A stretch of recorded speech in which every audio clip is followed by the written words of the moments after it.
हरे कृष्णा। राधे राधे। आप सभी का स्वागत है मेरे YouTube चैनल किस्से किरदारों के में।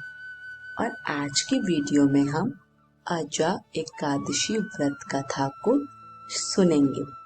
तो आइए इस कथा को शुरू करते हैं।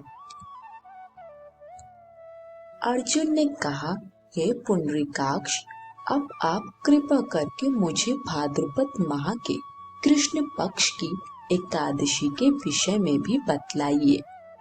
इस एकादशी का क्या नाम है तथा इसके व्रत का क्या विधान है? इसका व्रत करने से किस फल की प्राप्ति होती है? श्री कृष्ण ने कहा, हे कुंती पुत्र, भाद्रपद माह के कृष्ण पक्ष की एकादशी को आजा कहते हैं।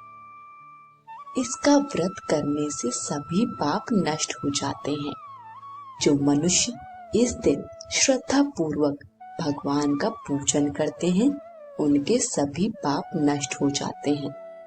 इहलोक और परलोक में मदद करने वाली इस एकादशी व्रत के समान संसार में दूसरा कोई व्रत नहीं है। अब ध्यान पूर्वक इस एकादशी का महात्म्य श्रवण करो। पौराणिक काल में अयोध्या नगरी में एक चक्रवर्ती राजा राज्य करता था। उसका नाम हरिश्चंद्र था। वह अत्यंत वीर, प्रतापी तथा सत्यवादी था। प्रभु इच्छा से उसने अपना राज्य स्वप्न में एक ऋषि को दान कर दिया और परिस्थितिवश उसे अपनी स्त्री और पुत्र को भी बेच देना पड़ा। स्वयं वह एक चांडाल का चाकर बन गया। उसने उस चांडाल के यहाँ कफन लेने का काम किया, किंतु उसने इस आपत्ति के काम में भी सत्य का साथ नहीं छोड़ा।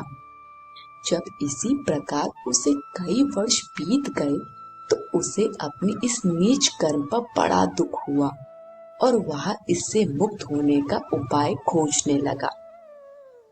वह सदैव इसी चिंता में रहने लगा कि मैं क्या करूं, किस प्रकार इस नीच कर्म से मुक्ति पाऊं। एक बार की बात है, वह इसी चिंता में बैठा था कि गौतम ऋषि उसके पास पहुंचे। हरिश्चंद्र ने उन्हें प्रणाम किया और अपनी दुख भरी कथा सुनाने लगा।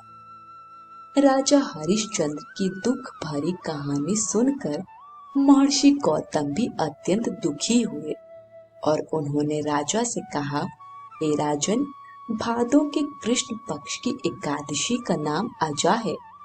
तुम उस एकादशी का विधान पूर्वक व्रत करो तथा रात्रि को जागरण करो। इससे तुम्हारे सभी पाप नष्ट हो जाएंगे। महर्षि गौतम इतना कह आलोप हो गए। आजा नाम की एकादशी आने पर राजा हरिश्चंद्र ने महर्षि के कहे अनुसार विधान पूर्वक उपवास तथा रात्रि जागरण किया। इस व्रत के प्रभाव से राजा के सभी पाप नष्ट हो गए। उस समय स्वर्ग में नगाड़े बजने लगे तथा पुष्पों की वर्षा होने लगी। उसने अपने सामने ब्रह्मा, विष्णु, महेश तथा देवेंद्र आदि देवताओं को खड़ा पाया।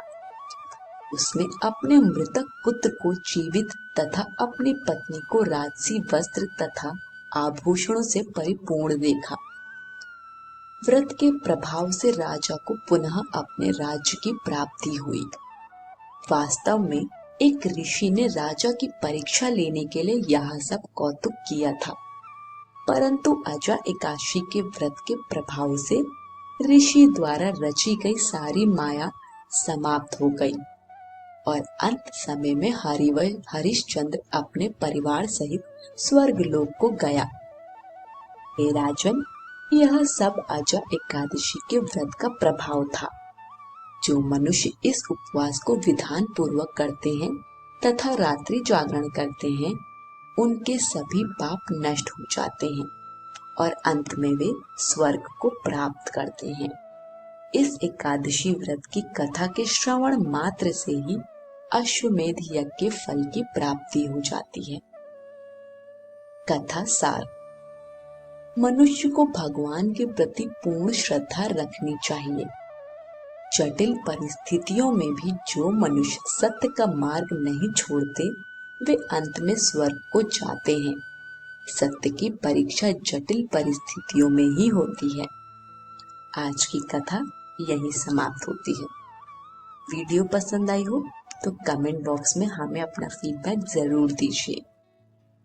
वीडियो को लाइक शेयर करें और चैनल को सब्सक्राइब करें।